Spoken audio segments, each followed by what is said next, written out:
Your fully armed verse of the day, and this is the last piece of John 8 that I'm going to take out. This is verse 58, and this one really struck me, so hang in there with me on this one. It just says this simply.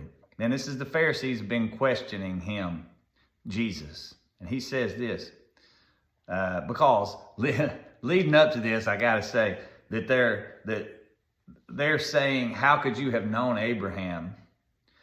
Because, he was way too young to know Abraham. We're talking about generation after generation after generation before Christ was on the earth.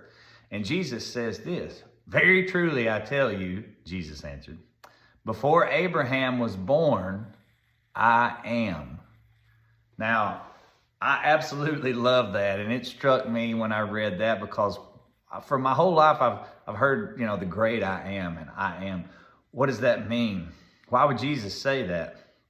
And, it's funny, here lately I've heard a lot of conversation. I guess it's just kind of the hip thing to talk about time travel.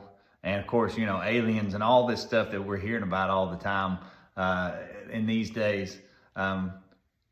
So I guess ultimately I thought, man, the first and only and ultimate time traveler is Jesus Christ, because before Abraham was born, he was, he is, he will be.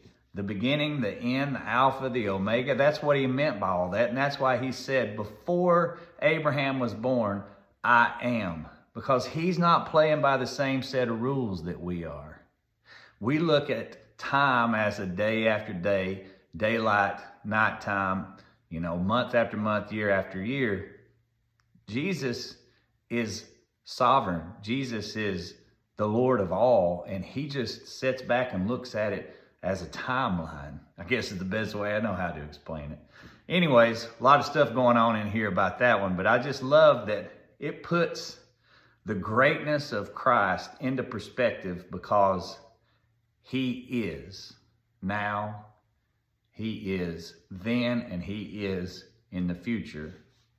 Share this with somebody who needs to hear it today. Maybe it's just for me, I don't know. God bless you. Put on your armor.